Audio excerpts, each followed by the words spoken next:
Hi.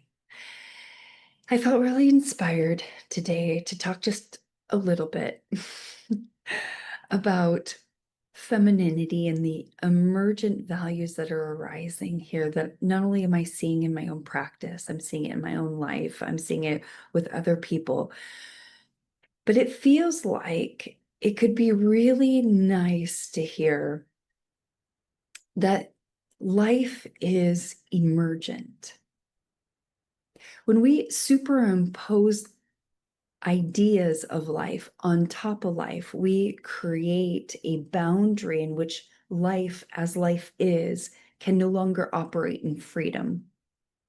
And since we're conditioned this way, we're conditioned to, but especially through a school system, we're conditioned to think in certain ways that are often compartmentalized.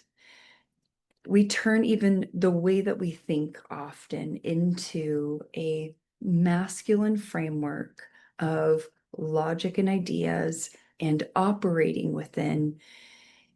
And these forms that are contained within the way that it is loses its fundamental spontaneity that would break the form structure that would demonstrate what it is and allowing it to be what it is.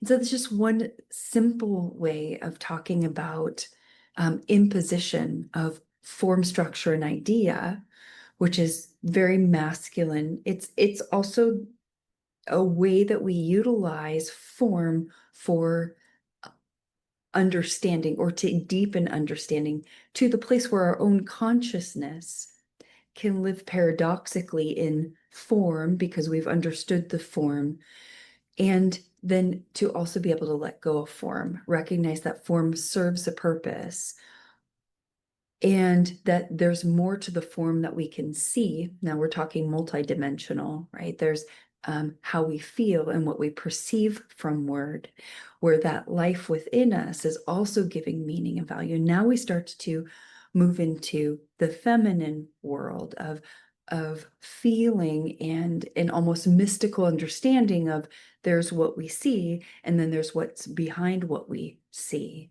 And that life is equally existing in the same way that what we see is existing. And when we give too much value to one side, we clearly will pull the other side out of context when we say that there's too much that life is like this, and we draw the box and we say it is, and we could have all the reasons and validations of why life is like this box that we're talking about. And we could name libraries, right, that would prove that the box that's there, that this is the way that it is.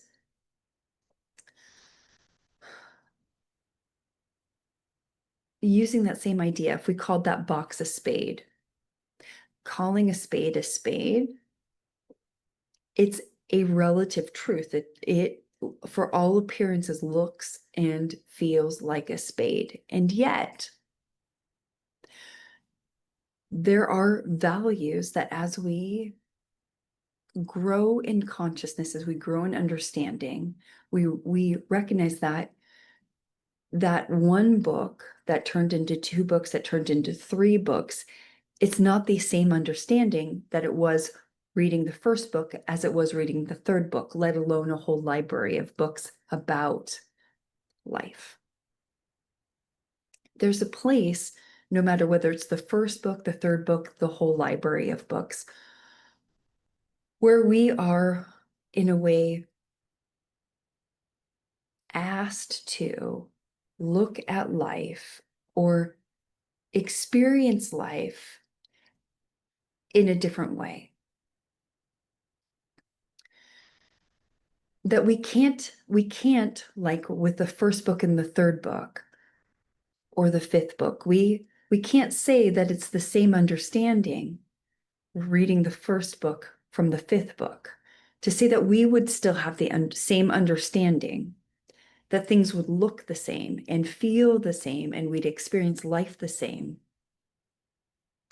most of us can recognize that that would be a fallacy, that there would be some sort of deepening of awareness, expansion of understanding, and that we would relate to life given that information, whether we're using it for work or we're living it in real life as a self-help practice, that our relationship to that information and how that shows up in our life is going to be different.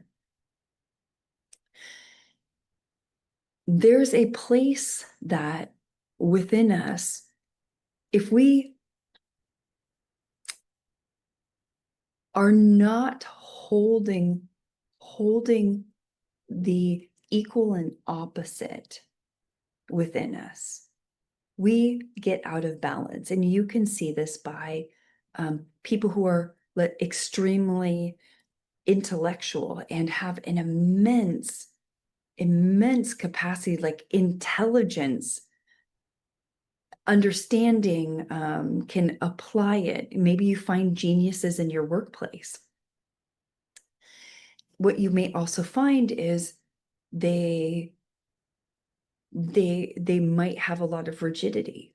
Maybe they have a lot of their clarity of how it is very formed, and so they've got a lot of ways to explain the same kinds of things, and maybe it's true, maybe all of it's true, but they don't really get you there while they're talking. They don't really relate with you. They're missing somehow what I'm going to call the reception of something or someone, another form that doesn't fit in their form context.